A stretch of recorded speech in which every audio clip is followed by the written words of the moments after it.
Selamat pagi.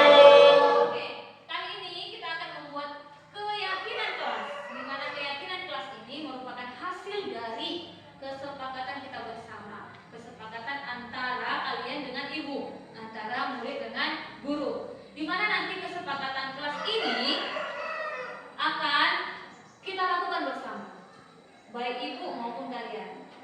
Oke, jadi ini akan membuat kalian terbiasa melakukan hal-hal baik. Karena adanya kebiasaan-kebiasaan yang baik ini akan menghasilkan karakter-karakter dalam diri kalian. Dengan adanya penanaman karakter, itu akan menjadi budaya. Budaya artinya tanpa ibu suruh, kalian sudah melakukannya. Misalnya nih, ada sampah di bawah mejamu atau di dalam ruangan ini.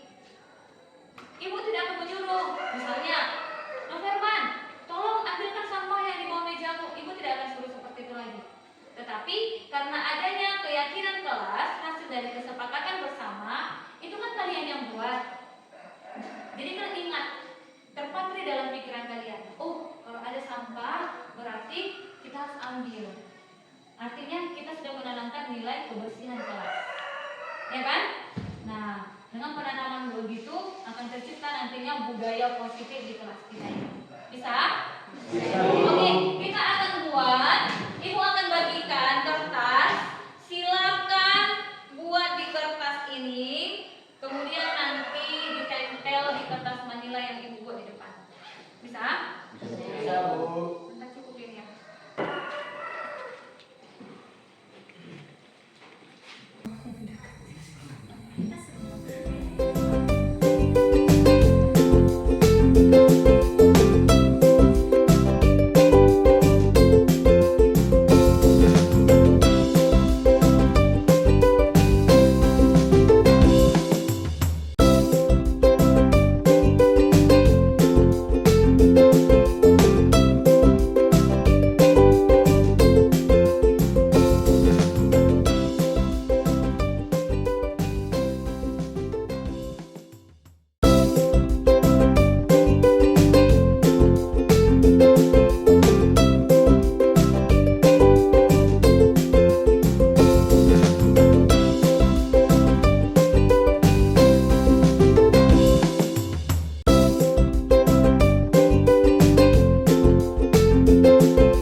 Supaya nantinya apa yang kalian kerjakan di kelas bukan lagi disuruh guru, melainkan karena adanya dorongan dalam diri, karena adanya kesepakatan dari awal yang telah kita lakukan.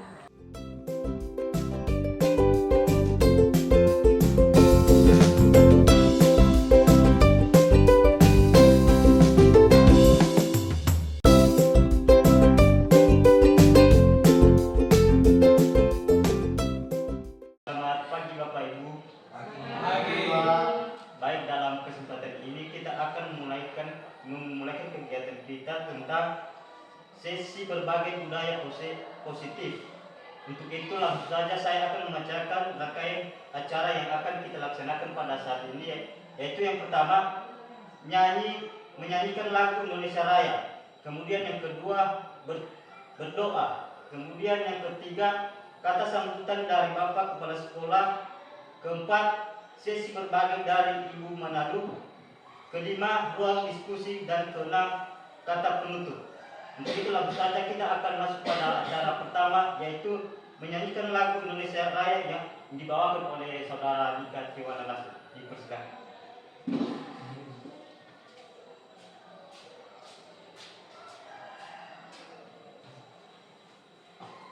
Kepada Bapak Ibu semua berdiri.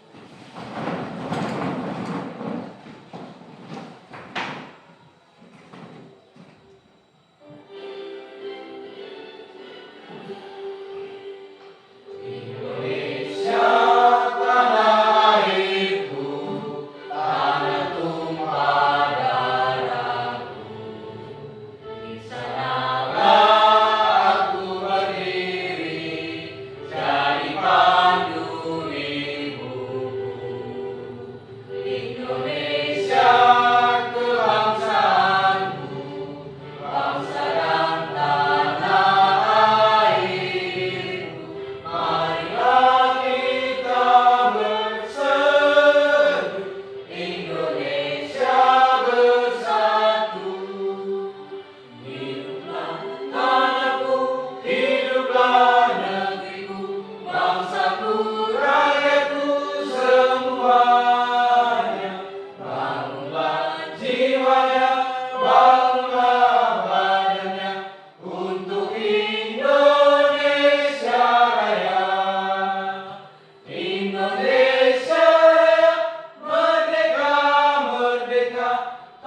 ku cinta. Indonesia Raya, merdeka, merdeka, hiduplah Indonesia Raya.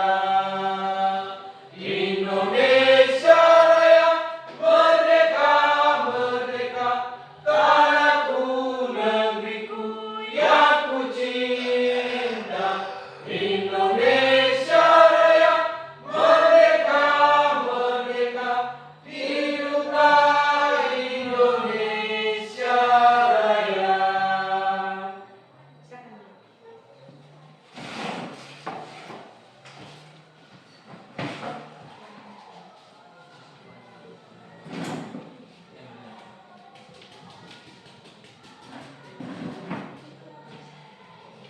Baik, sekarang kita akan masuk pada acara nomor 2, yaitu berdoa. Untuk Bapak Ibu Guru, mari kita berdoa sesuai ajaran dan kepercayaan kita masing-masing. Doa dimulai.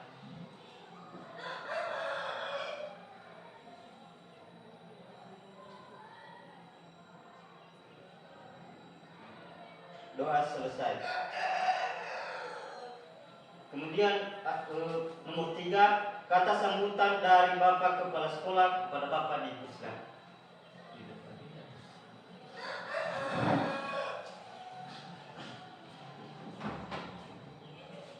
Oke, baik, terima kasih dulu kesempatan dalam menyampaikan satu kata dalam arti ini kata sambutan. Jadi yang kami hormati Bapak Ibu Guru semua, dan terutama kepada Ibu Guru penggerak yang sedang melaksanakan kegiatan. Pertama-tama dulu mari kita mengucapkan syukur kepada Tuhan Yang Maha Kuasa, di mana pada siang hari ini telah diberikan kekuatan dan kesehatan yang baik kepada kita, sehingga kita bisa melaksanakan serangkaian kegiatan yang kita laksanakan, yaitu budaya positif. Ini adalah kita berbicara dengan budaya positif ini, berarti harus kita sambung baik. Kenapa?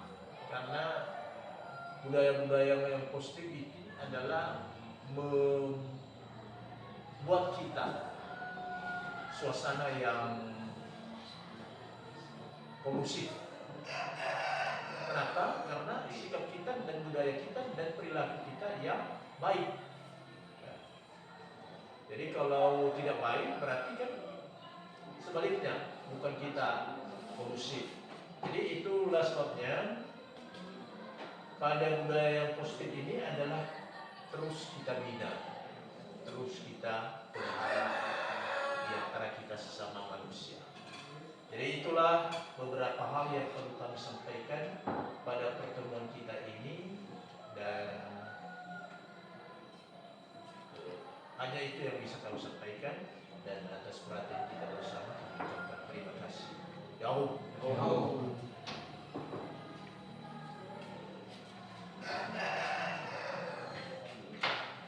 Terima kasih atas kemudian dari Bapak Kepala Sekolah. Sekarang kita masuk pada nomor 4, sesi berbagi dari Ibu Madam kepada Ibu. Silakan.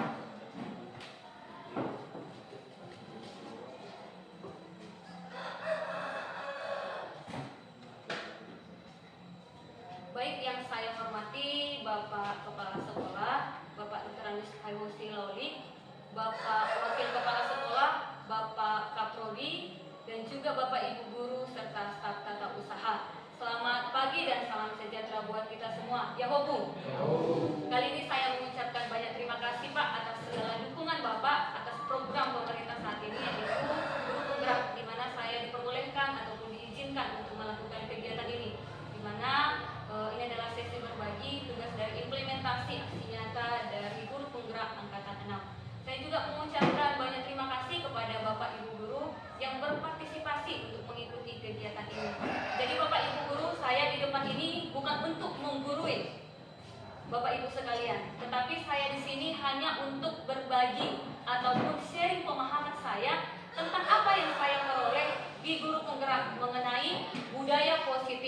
Nah, ini merupakan modul pembelajaran kami di guru penggerak, yaitu modul 1.4 yang sebelumnya kami sudah belajar mengenai pemikiran Ki Hajar Dewantara, yaitu Bapak Pendidikan kita, pelopor pendidikan, sehingga kita bisa merasakan pendidikan sampai akhir.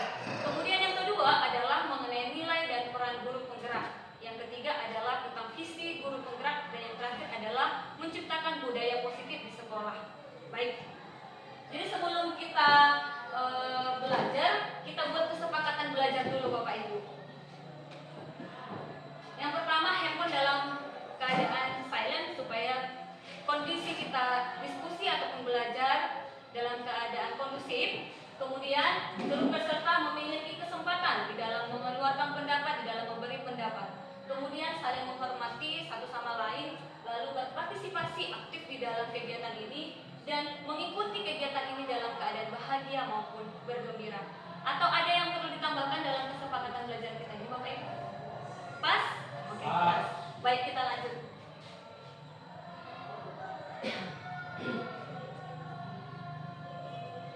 Budaya positif. Kalau kita mengetahui budaya itu lahir karena adanya kebiasaan-kebiasaan baik yang kita lakukan.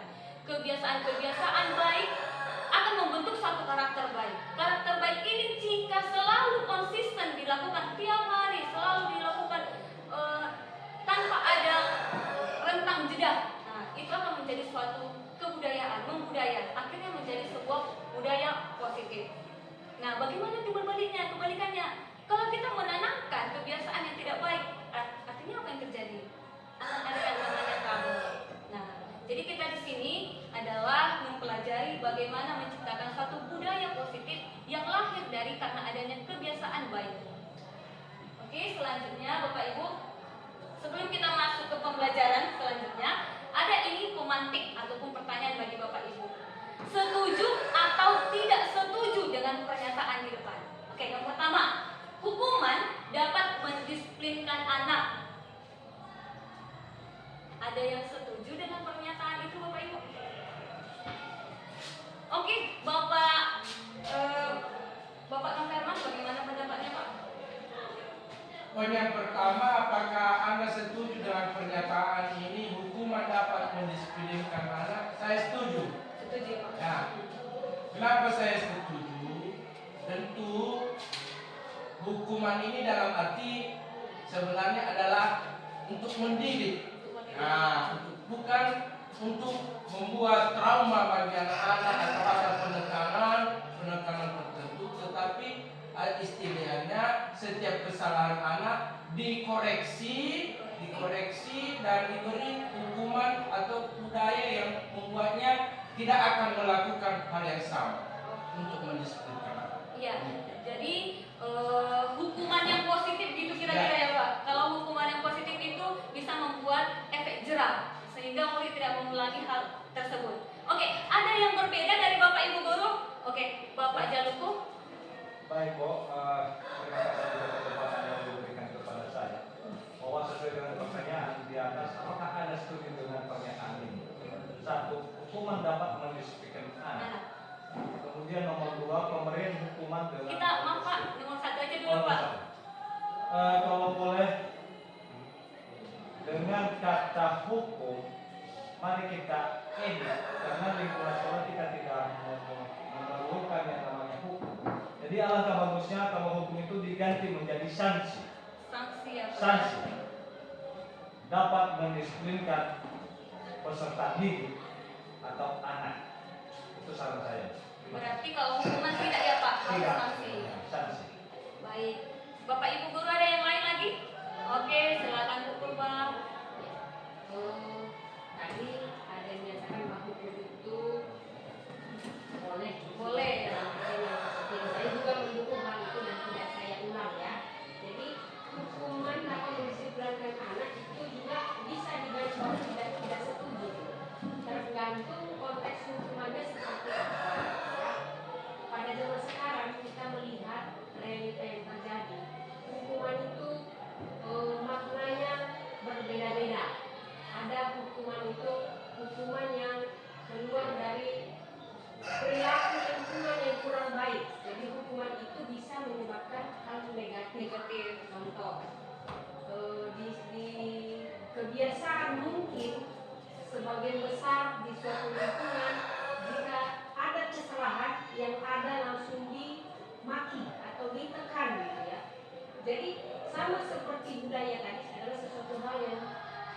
berulang-ulang menjadi kebiasaan. Nah, hukuman seperti itu sebenarnya sangat tidak baik nih. Yang ada anak kita semakin pola pikirnya semakin mengkerdil dan dia akan tumbuh menjadi anak yang memberontak dan juga penakut. Itu menurut saya.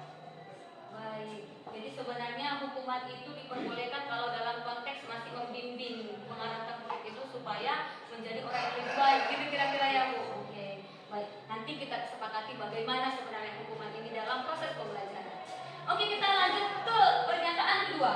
Pemberian hukuman dengan hal positif, misalnya dengan membaca atau membersihkan halaman sekolah. Apakah itu dapat meningkatkan disiplin anak?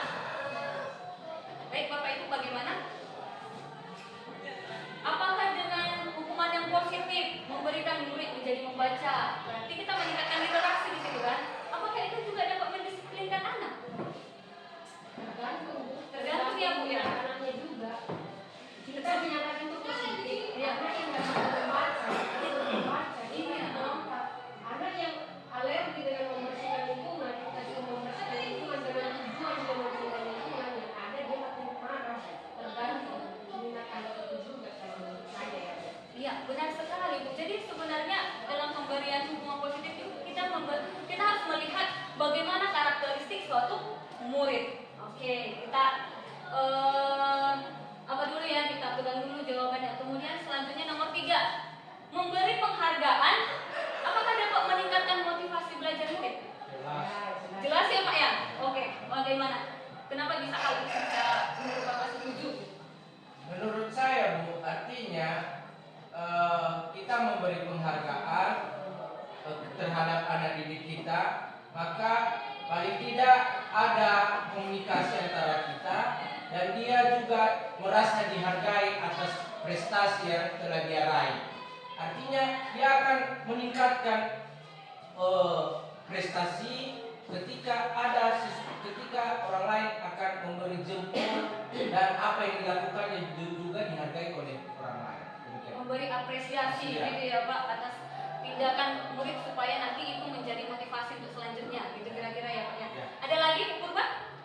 Kalau menurut saya itu bagus dan selain yang disampaikan oleh Pak Prato juga meningkatkan prestasinya. Dia semakin percaya diri untuk berkembang. Berarti sangat meningkatkan motivasi maupun prestasi gitu kira-kira ya Bapak Ibu. Oke, baik. Terima kasih atas jawabannya Bapak Ibu. Kita lanjut. Di dalam sesi berbagi ini ada beberapa hal yang kita akan pelajari. Ada 6 konsep utama. Yang pertama adalah disiplin positif dan nilai-nilai kebajikan universal. Kemudian yang kedua adalah teori motivasi, hukuman, penghargaan maupun restitusi. Yang ketiga adalah keyakinan kelas. Yang keempat kebutuhan dasar manusia. Lalu ada nanti 5 posisi kontrol seorang guru. Lalu bagaimana penyelesaian masalah dengan menggunakan segitiga restitusi. Oke, menurut Bapak Ibu apa sih sebenarnya disiplin itu? Yang sering kita tahu disiplin itu apa sih Bapak Ibu? Kita kan sering mendengar kata disiplin. Bahkan setiap hari kita mengatakan kepada murid, kamu harus disiplin. Setiap hari harus datang ke sekolah. Patuh ya Bu, boleh. Memang kita selalu mengatakan disiplin itu identik dengan patuh. Apalagi Bapak Ibu? Patuh berarti menaati peraturan. Oke, itu memang umum yang kita ketahui. Nah sebenarnya di dalam modul ini apa sih sebenarnya disiplin itu? Nah, jadi sebelum kita masuk ke disiplin, ada beberapa perubahan yang harus kita ubah. Pemikiran-pemikiran yang harus kita ubah. Coba, di sini ada kegiatan Bapak Ibu. Misalnya kita sedang mengepal sesuatu nih, ada kertas berisi hal yang sangat berharga sama Bapak Ibu guru yang tidak mau diambil orang lain ataupun diketahui orang lain. Maka kita kepal sekuat tenaga. Menurut Bapak Ibu, Ibu akan membuka kepalan tangan Ibu enggak? Atau Bapak? Jika ada orang lain yang berusaha untuk membukanya dengan sekuat tenaga, dengan mencoba menggelitik Ibu mungkin, merayu Ibu, membujuk Ibu, apakah Ibu akan berusaha membuka kepalan tangan itu? Ini hal berharga. Ibu tidak mau nih diambil orang, atau Bapak tidak mau nih diketahui orang. Apakah Ibu atau Bapak berusaha untuk membuka kepalan tangan itu? Atau berusaha untuk memberikan kepada orang lain? Apa yang Ibu lakukan? kalau sesuatu itu berlaku pasti kita akan mempertahankan sesuatu tersebut. Kenapa? Kalau misalnya dengan bujuk rayu sesuatu yang berharga itu saja tidak bisa kita hargai, maka di diri kita sendiri sesuatu yang kita percaya itu sangat berharga kalau bisa diberikan sama orang lain, maka diri kita sendiri itu tidak bisa kita percaya. Iya. Saya juga begitu, Pak. Setuju. Aku kalau ada hal yang berharga, mau bagaimanapun kuatnya diambil orang, saya tidak akan memberikan. Saya tidak akan membuka kepala tangan itu. Demikian dengan Pak Dedi. Bapak Ibu sekalian pun mungkin mengalami hal yang sama. Jadi di sini adalah seberapa keras pun orang melakukan hal yang menyakiti, membuat kita tersinggung segala macam, tetapi yang mengontrol diri kita adalah diri kita sendiri. Pasti kita mengatakan, saya kurus, berlomba dengan Pak Krisman, pasti kalah, karena dia pasti membuka kepala. Tidak. Kenapa? Yang mengontrol diri itu adalah diri kita sendiri. Kita pasti akan sekuat tenaga untuk mengepal tangan kita untuk menyimpan segala rahasia tersebut. Ini akan kita pelajari ya. Demikian dengan siswa Bapak Ibu. Seberapa keras pun kita mengontrol siswa, itu tidak akan bisa. Kenapa? Kalau dirinya sendiri tidak mau. Itu dia. Kita membuat dengan bujukan, dengan rayuan, dan hukuman, dengan paksaan, tapi siswanya tidak berubah. Kenapa? Karena dirinya sendiri tidak mau dikontrol. Itu dia. Oke? Nah, ini dia ada perubahan paradigma atau pandangan kita selama ini. Di mana sering kita mengatakan bahwa guru itu bisa mengontrol murid dengan memaksa murid bisa. Padahal sebenarnya tidak bisa, Bapak Ibu. Kenapa? Karena yang mengontrol diri itu ya dalam diri sendiri, diri kita sendiri. Kemudian yang kedua, bahwa ilusi kontrol itu membuat murid merasa bersalah. Sering sekali ketika murid melakukan kesalahan, kita selalu mengatakan, kamu nggak tahu orang tua bagaimana menyekolahkanmu. Membuat murid itu menjadi tersinggung. Padahal sebenarnya tidak perlu ya Bapak Ibu. Kemudian yang ketiga adalah memberi penguatan positif itu efektif. Misalnya supaya murid itu mau melakukan hal yang baik, kita bujuk terus menerus. Karena sebenarnya bujukan ini tidak berjangka panjang. Suatu ketika dia akan menolak. Jadi ini adalah perubahan paradigma yang harus kita lakukan. Kemudian orang dewasa, kita menganggap kita ini adalah orang dewasa, kita orang tua. Anak-anak itu adalah murid, kita mampu mengontrol dia, karena dia masih di bawah kita. Padahal sebenarnya tidak. Setiap orang memiliki kodrat, memiliki hak, memiliki bakat dan minat Bapak Ibu. Disinilah kita harus diubahkan pandangannya, diubahkan pandangan pemikiran kita selama ini sebagai seorang guru. Saya juga waktu belajar ini diubahkan sekali seperti tamparan keras bagi saya. Yang selama ini saya menganggap bahwa hukuman itu baik untuk murid, padahal sebenarnya tidak. Pertama adalah murid itu harus memang mengerti yang mengontrol diri adalah diri. Gitu ya. Kita sebagai guru hanya menuntun Bapak Ibu, seperti pemikiran dari Ki Hajar Dewantara. Dia menganggap bahwa pendidikan itu menuntun, bukan menuntut. Misalnya gini, ini harus kita ubahkan sebenarnya Bapak Ibu. Menuntun, ibarat seorang petani, dia menanam padi, dia menanam bibit padi. Dia pasti memberikan pupuk, dia pasti membuat tanahnya ini supaya bagus, supaya tanamannya bisa berhasil, bertumbuh dengan baik. Tapi bisakah petani ini mengubah tanaman yang ditanamnya? Padi menjadi jagung? Tidak bisa. Begitu juga dengan kita seorang pendidik. Murid ini kita berikan pendidikan, kita berikan metode, strategi, pembelajaran yang baru, yang bagus. Tapi bisakah kita mengubah kodrat anak yang misalnya dia memiliki minat ke seni? Kita paksa harus bisa dia pendidikan matematika, misalnya. Tidak bisa. Itu dia. Ada kodrat dalam diri murid yang tidak bisa kita paksakan, tapi sebenarnya harus kita kembangkan. Itu dia. Menurut pendidikan Ki Hajar Dewantara. Oke, baik Bapak Ibu, di sini dia. Sebenarnya sehari-hari kita melakukan stimulus respon, bukan teori kontrol. Jadi kalau teori kontrol itu adalah yang mengontrol dirinya adalah diri sendiri, bukan orang lain yang mengontrol, bukan orang lain yang datang mengontrol kita. Ibarat ikan di laut. Ikan di laut itu walaupun dia berada di air yang asin, apakah dia berubah menjadi asin ikannya? Tidak bisa Bapak Ibu. Dia tetap menjadi gurih. Walaupun kondisinya asin, demikian dengan anak-anak seharusnya. Walaupun kondisinya buruk, diberikan segala macam yang tidak baik, tapi sebenarnya yang mengontrol dirinya adalah dia. Ya. Oke, baik selanjutnya mana disiplin. Jadi sebenarnya disiplin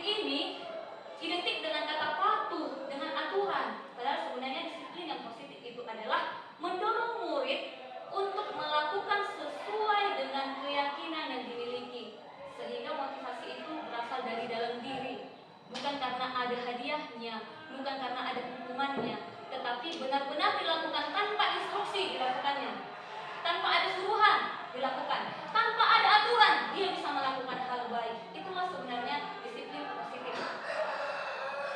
Baik, nilai-nilai kebajikan. Nilai-nilai kebajikan ini adalah nilai-nilai positif manusia yang memiliki tujuan yang baik.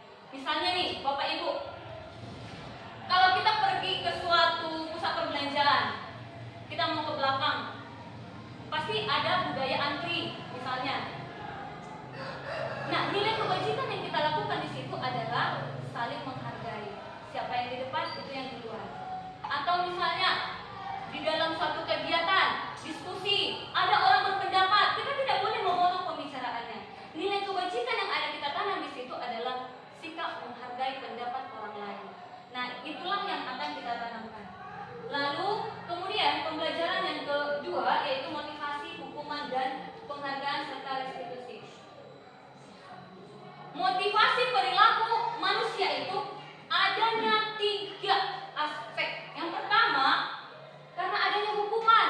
Murid datangin, pokoknya jam 7 harus datang sekolah. Kenapa? Kalau terlambat nanti dihukum. Nah, bagaimana kalau tidak dihukum? Maka siswa itu akan datang di suka-suka hati aja. Makanya itu adalah motivasi bukan karena dari dalam diri murid, tetapi karena adanya hukuman. Inilah yang disebut dengan motivasi eksternal. Kemudian yang kedua adalah untuk mendapatkan imbalan. Sering sekali kalau ada kegiatan, ada nggak uangnya? Nah, gitu dia, ada imbalan. Kalau tidak ada uangnya, nggak dikerjakan.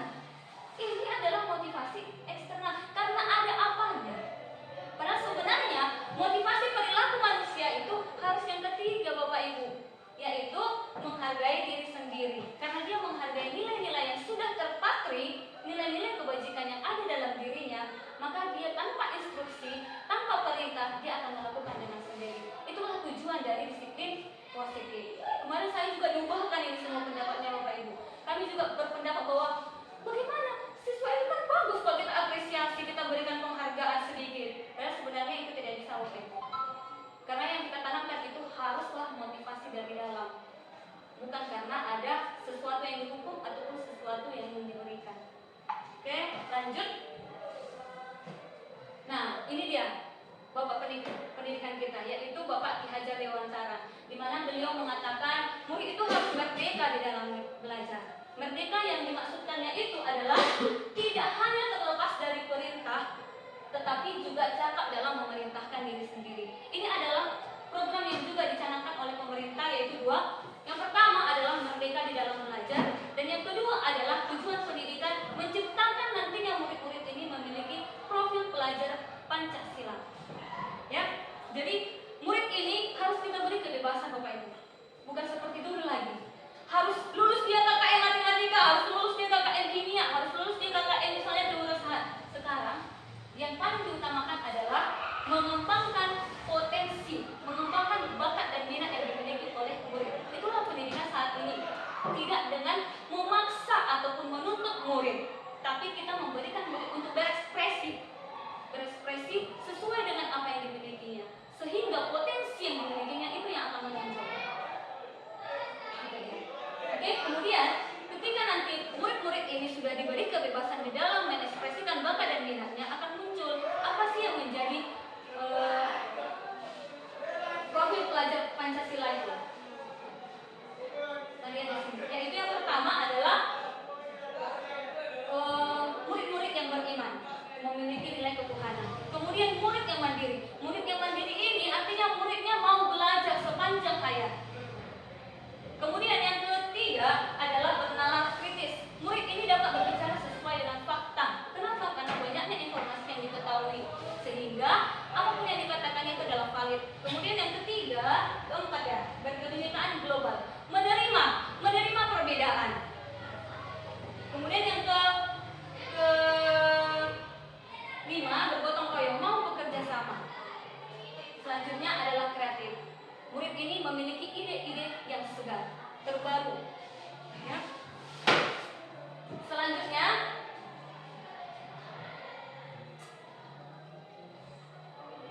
kita masuk. Oke, ini apa sih sebenarnya restitusi itu? Restitusi ini adalah proses menciptakan kondisi bagi murid untuk memperbaiki kesalahan mereka. Ketika ada murid yang mengalami masalah, kita harus percaya Bapak Ibu, setiap tindakan pasti ada tujuan. Murid melakukan suatu kesalahan, pasti ada suatu kebutuhan yang tidak tercukupi atau terpenuhi. Jadi kita tidak boleh langsung menjudge bahwa murid itu adalah bandel. Tetapi kita harus melakukan yang namanya restitusi. Restitusi itu adalah kita harus menyelesaikan masalah dengan membimbing murid untuk mencari solusi atau penyelesaian dari suatu masalah tersebut. Oke, selanjutnya ciri-ciri restitusi. Nah, ada ciri-cirinya 9. Oke, yang pertama adalah bukan untuk menebus kesalahan. Jadi yang kedua memperbaiki hubungan. Kemudian pendidikan itu ingat Bapak Ibu tidak boleh menuntut tetapi menuntun. Jadi tidak ada paksaan di dalam belajar. Kemudian menuntut untuk melihat ke dalam diri, mencari kebutuhan kebutuhan dasar yang harus dipenuhi. Lalu restitusi diri adalah cara yang paling baik. Lalu karakter bukan tindakan. Jadi dalam pendidikan saat ini kita itu yang paling penting adalah membentuk karakter. Bukan murid itu harus lulus KKN, tetapi karakternya dulu yang kita bina Bapak Ibu. Banyak orang Indonesia tidak kekurangan orang pintar, tetapi kekurangan orang yang tidak bisa mengontrol emosi secara matang. Oke Bapak Ibu, selanjutnya fokus pada solusi, bukan dengan menyalahkan murid.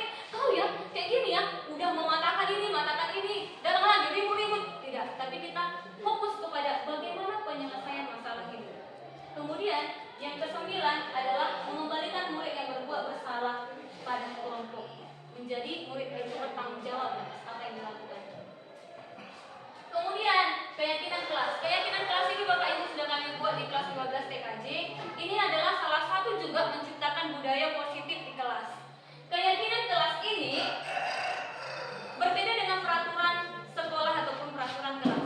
Peraturan kelas misalnya dilarang membuang sampah di kelas, membuang sampah kepada tempatnya.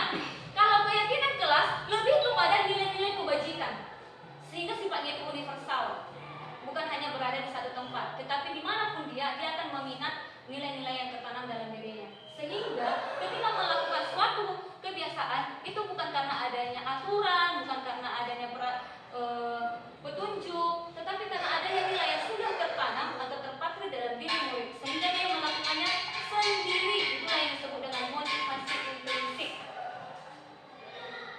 Oke, jadi budaya positif itu bisa terjadi jika adanya peraturan kelas yang diubah menjadi suatu keyakinan kelas. Keyakinan kelas ini Bapak Ibu dibuat berdasarkan nilai kebajikan. Jadi dia bukan bernilai misalnya begini, dilarang merokok, tidak, tetapi langsung nilainya. Kenapa dilarang merokok? Karena ingin menjaga kesehatan.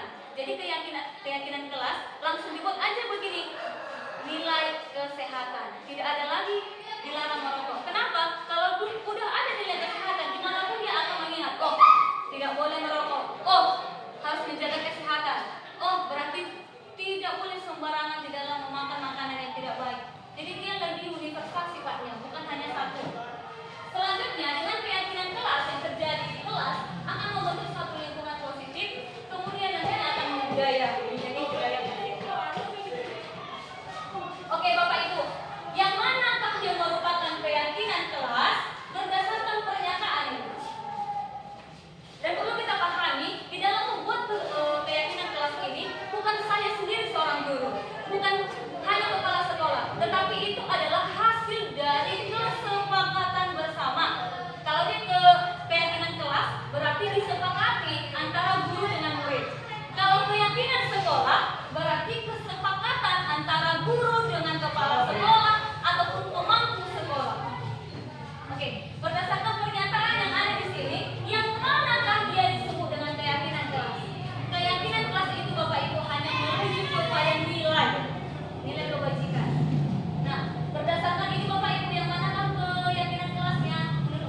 berapa ya pernyataannya harus positif.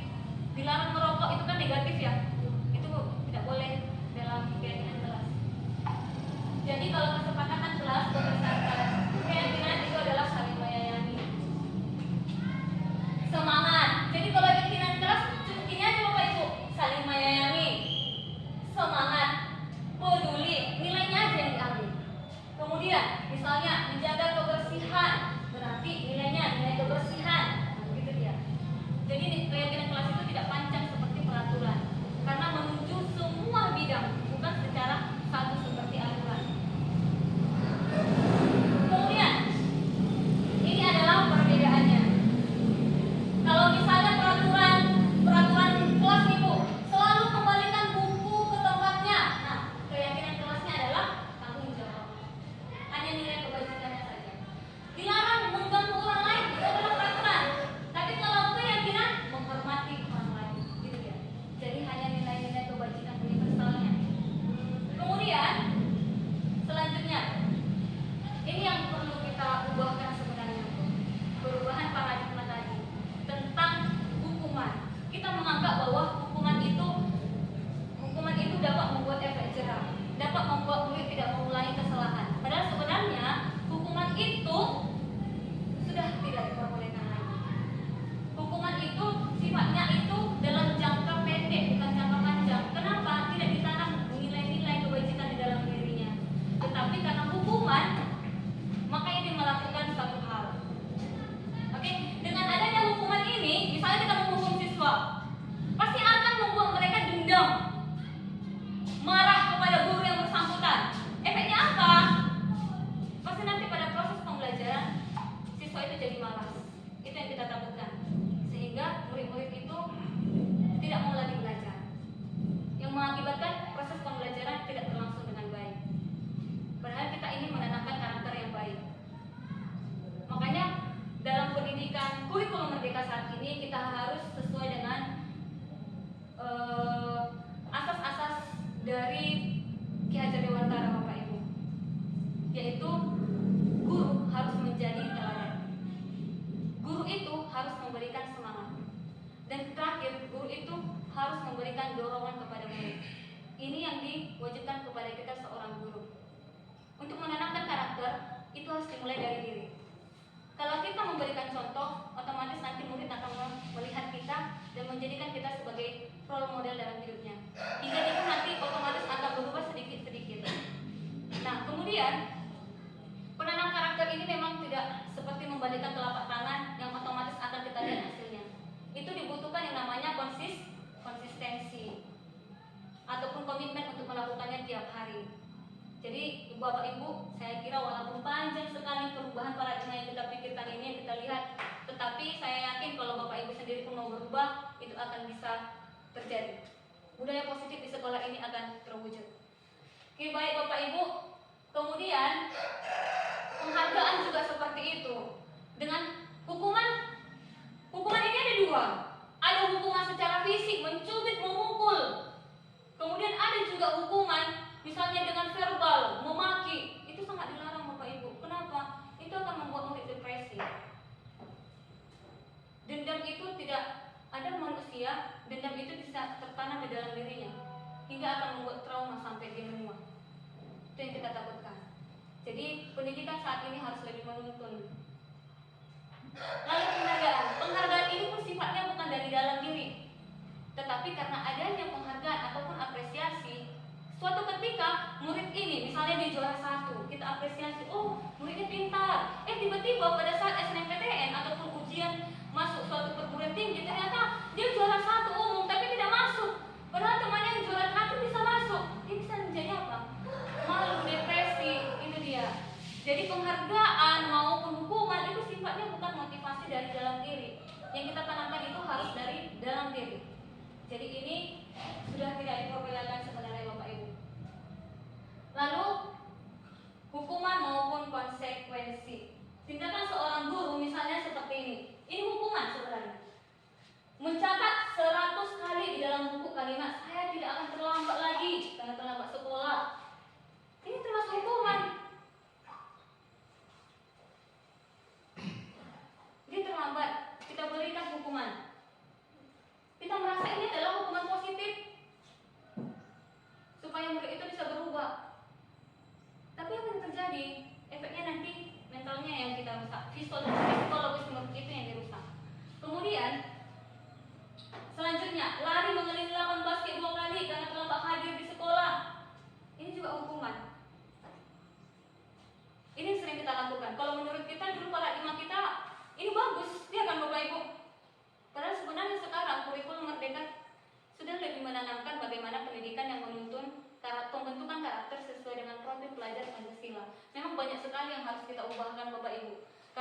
kebiasaan-kebiasaan yang terbiasa kita lakukan sehari-hari, jika langsung dilakukan perubahan susah memang.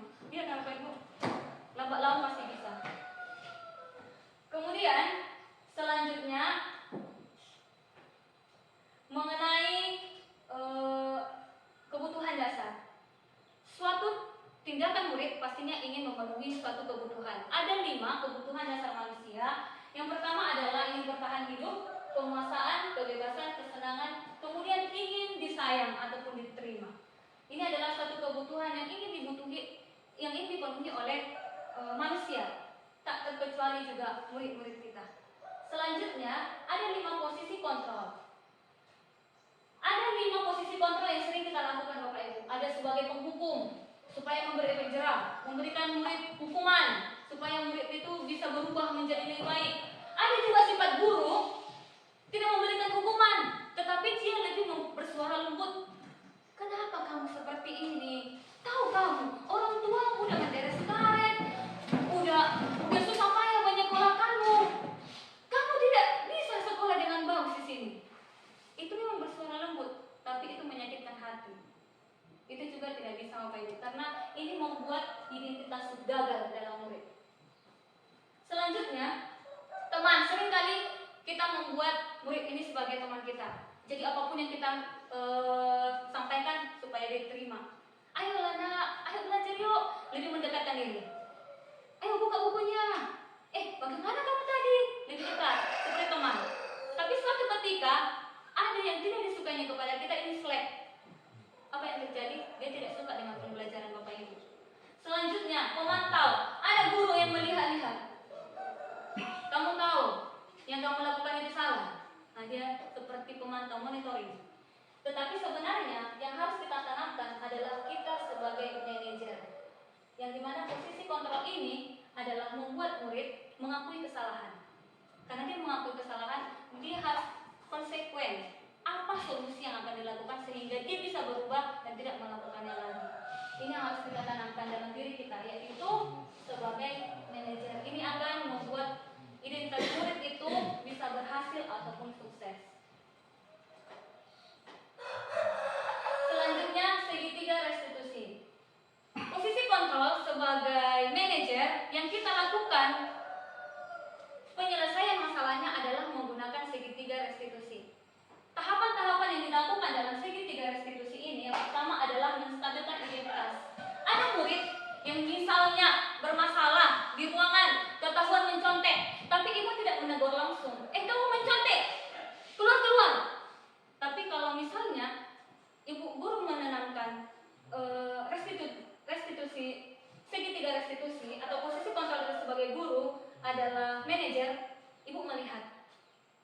Lalu ibu sampaikan, nanti kamu jumpai ibu di kantor ya. Kemudian kita diskusi. Bagaimana tadi ujiannya nak? Itu dia, menstabilkan identitas. Kita tidak menyalahkan murid. Bagaimana tadi ujiannya? Bagus? Berhasil? Mampu? Mampu bu. Yakin? Kita bisa katakan yakin. Jadi dia akan nanti lama-lama akan menanyakan keyakinan. Oh iya bu, tadi saya mencontek. Dia mengakui dirinya sendiri melakukan itu. Kalau kita sudah menyalahkan dari awal, murid ini menjadi terdiam. Padahal sebenarnya yang kita mau itu adalah murid ini mengakui kesalahannya. Setelah dia mengakui itu, apa solusi yang bagus untuk dia supaya tidak melakukan hal itu lagi. Jadi bukan kita yang mencari hukuman Bapak Ibu, bukan kita yang mencari solusi, tapi mereka sendiri. Bukan kita juga yang mengatakan mereka bersalah, tetapi mereka sendiri. Itu dia. Selanjutnya, ini dia, menstabilkan identitas. Atau ada murid yang berkelahi karena dia merasa datang temannya ditendang, ya ditendang lagi balik bu. Nah, kita lakukan pendekatan. Ibu juga pernah bermasalah di sekolah. Ibu juga pernah dulu memukul teman. Gak apa-apa, mari kita diskusi. Itu adalah menstabilkan identitas. Membuat murid itu tidak merasa salah, tetapi membuat murid itu lebih terbuka dengan kondisinya. Jadi kita tahu sebenarnya dia membutuhkan kebutuhan apa. Kemudian validasi kebutuhan, lalu menanyakan keyakinan. Demikian Bapak Ibu paparan saya, di mana di dalam menciptakan budaya positif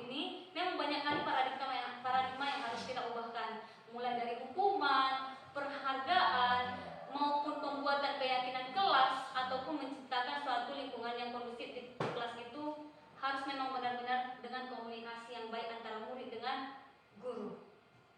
Itu dia Bapak Ibu. Baik, demikian paparan saya kembalikan ke moderator, mana tahu ada yang bisa kita diskusikan bersama. Baik, terima kasih sesi pertama dari Manado. Sekarang kita masuk pada ruang diskusi kepada Ibu Rizda. Baik Bapak Ibu, di sini kita sama-sama belajar. Saya membagikan apa yang saya ketahui, kemudian Bapak Ibu juga boleh membagikan apa ilmu yang udah Bapak dapatkan atau ketahui serta pengalaman yang Bapak ketahui ya. Silakan Pak. Baik, terima kasih atas paparan yang telah disampaikan oleh Ibu calon guru penggerak angkatan ke-6. Tentu dalam paparan-paparan yang telah disampaikan tentang bagaimana membangun budaya positif, saya juga menyampaikan bahwa tadi lebih menekankan bagaimana internal, membangkitkan semangat internal dari motivasi dari seorang anak didik itu sendiri.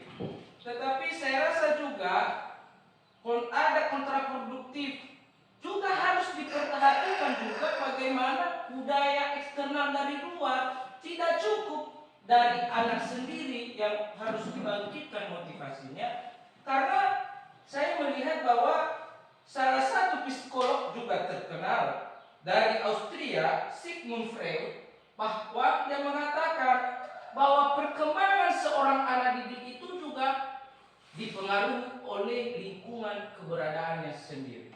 Artinya, walaupun internalnya ada motivasi dalam diri anak, siapa yang berada di sekitarnya juga ikut mempengaruhi perkembangan dari setiap manusia. Karena Sigmund Freud mengatakan bahwa seseorang yang baru lahir itu bagaikan kertas kosong yang putih, ya, yang lingkungannya ikut mengisi, dan bawaan sejak lahir dari gen ayah ibunya juga ikut mempengaruhi karakter sebagai anak.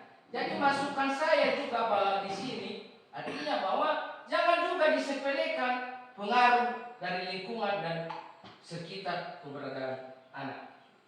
Jadi saya mau mengatakan bahwa untuk menghasilkan budaya positif itulah namanya ilmu holistik. Holistik bukan dari hanya satu sumber, bukan hanya dari peserta didiknya, tetapi siapa yang berada di sekitarnya, gurunya juga, lingkungan orang tuanya juga, dan lingkungan ikut menentukan. Demikian masukan yang bisa kami sampaikan atas pemaparan yang telah disampaikan oleh calon guru penggerak angkatan 6. Terima kasih. Baik, terima kasih Pak Novermar. Ya, benar sekali ya Bapak Ibu. Jadi sebenarnya pusat pendidikan itu ada 3, trilogi pendidikan namanya. Yang pertama adalah keluarga, yang kedua adalah sekolah, dan yang ketiga adalah lingkungan. Ini sangat berpengaruh dengan pendidikan seorang murid. Tetapi di sini kita seorang guru harus menuntun murid itu supaya tetap melakukan yang terbaik. Itu dia, kita memang tidak bisa pungkiri Pak, lingkungan itu sangat berpengaruh. Memang sudah terdaftar bahwa pendidikan itu memang bukan hanya di sekolah, ada juga lingkungan masyarakat, kemudian ada keluarga. Dan keluarga itu merupakan pendidikan paling dasar. Jadi keluarga itu memiliki peran yang sangat penting di dalam mendidik moral ataupun etika serta karakter murid. Kemudian lingkungan. Lingkungan itu juga penting, sehingga kerap kali kita berbaur dengan orang-orang yang kita anggap memang bagus, sehingga kita akan menjadi orang yang baik. Padahal sebenarnya Bapak Ibu, itu dia penanaman karakter yang dari dalam diri itu tadi Pak, seperti ikan. Walaupun dimanapun dia ditempatkan, dia tidak akan mengubah dirinya. Lingkungannya seburuk apapun tidak akan mengubah dirinya. Kenapa? Karena dia sudah memiliki internal dalam diri yang kuat, ataupun nilai-nilai kebajikan yang sudah terpatri. Kita tidak boleh tidak berbaur dalam lingkungan, karena banyak sekali juga ilmu-ilmu yang kita dapat dari lingkungan. Oke Bapak Ibu, kemudian ada juga Bapak Ibu yang mau memberikan saran atau pendapat yang lain. Oke, silakan Bu Purba. Dengan mengikuti kegiatan ini, walaupun sedikit tapi padat, pribadi banyak bagaimana ya, tertampar kadang-kadang ini banyak sekali. Selama ini yang saya pakai mendidik anak itu adalah hukuman gitu ya, hukuman dengan tujuan mendisiplinkan, ternyata tidak. Nah kemudian ada hal-hal seperti ini sebenarnya pro dan kontra dalam kita, dan ini guru menjadi sama seperti perisai, ada sesuatu kita yang kena gitu ya. Kalau saya berpikir tadi Bu, di dalam kondisi seperti ini kita guru di SLTA sebenarnya kita yang paling sulit dalam hal ini. Kenapa? Anak tadi sudah terbentuk pada di keluarga ini tidak semua kondisinya baik, ada yang mungkin tidak punya orang tua atau ada orang tua tapi tidak punya, dan seterusnya. Kemudian lingkungan masyarakat ini juga sangat mempengaruhi. Kemudian di usia SLTA ini memasuki usia yang gampang diobok-obok gitu ya, gampang sekali mau dirusak atau mau diperbaiki. Sebenarnya di sini pengaruh yang paling besar. Nah, dengan adanya kegiatan seperti ini, saya hanya bisa melihat dari trilogi pendidikannya dari lingkungan sekolah itu barangkali ya. Jadi dari kegiatan ini saya termotivasi bahwa mari kita mencoba mengikuti kegiatan ini, bahwa apa yang kita dapat tadi kita mencoba gitu ya, mencoba sehingga kalaupun hasil tidak langsung besar setidaknya ada sedikit. Maka dari kegiatan ini saya pribadi juga langsung tertanam di dalam hati, wah ternyata yang saya kerjakan selama ini sangat salah. Berarti ada niat untuk mencoba. Nah, tetapi di balik itu juga Bu, tanpa saya masih tetap masuk dari lingkungan sekolah, tidak keluarga, tidak juga lingkungan ya. Ada hal-hal yang tidak bisa kita tentang, yang bertentangan dengan hal ini. Contoh, di Indonesia kriteria siswa pintar itu adalah nilai. Salah satunya adalah KKM. Jika siswa tidak KKM, maka kita tidak bisa meluluskannya, dan itu bertentangan dengan hal ini. Maka selama itu masih tetap ada di pendidikan, ini akan menjadi berat kita kerjakan gitu ya. Kemudian yang kedua, mungkin melalui Ibu dalam kegiatan ini Bu banyak berinteraksi dengan mereka yang membuat kegiatan ini, yang tujuannya memang adalah bagaimana pendidikan itu bergerak, baik dari siswanya maupun gurunya sama-sama bergerak. Itu tujuannya. Mungkin diberikan masukan-masukan bagaimana kurikulum di sekolah itu bisa menghilangkan yang seperti itu tadi, KKN itu bukan. Walaupun nyatanya zaman sekarang dibilang bahwa karakter adalah yang paling pertama, dan kemudian itu kognitif adalah paling di bawah gitu ya. Psikomotorik yang afektif yang di atas, baru psikomotorik yang terakhir pada kognitif. Tetapi KKN masih tetap mengingat kita bahwa kognitif adalah yang utama. Kemudian tentang orang tua, ini kita tidak lepas. Artinya di sekolah maunya ada dimasukkan di kurikulum sekolah itu ada apa ya, seperti kolaborasi pembelajaran moral, pembentukan karakter antara guru, orang tua, dan lingkungan. Yang di dalamnya bagaimana kita mau membentuk anak-anak ini, mengarahkannya sesuai dengan hal itu tadi. Itu menurut saya. Jadi melalui ini Bu, saya hanya bisa memberikan masukan melalui ibu-ibu yang mengikuti angkatan kegiatan guru penggerak ini. Siapa tahu itu bisa diberikan masukan kepada mereka tentang maka itu bukanlah menjadi yang utama di sekolah. Demikian Bu. Iya baik, terima kasih Bu, luar biasa ya Bapak Ibu paparannya.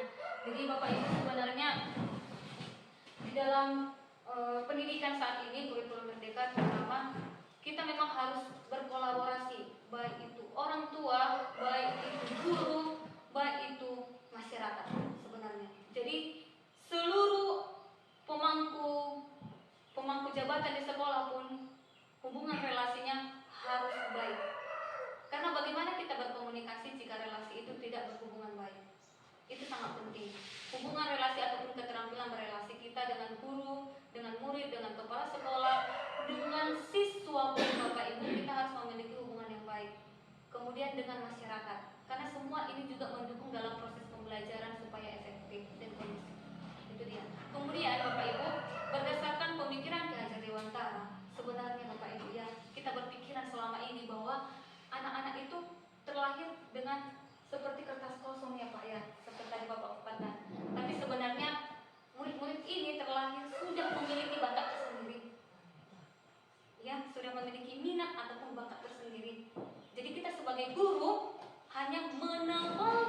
garis-garis tersebut, sehingga murid ini dapat berkembang secara optimal. Pemikiran kita dulu, murid ini nggak tahu apa-apa, kertas kosong, padahal sebenarnya tidak, Bapak Ibu. Mereka itu memiliki bakat dari lahir yang sudah terbawa dari gennya.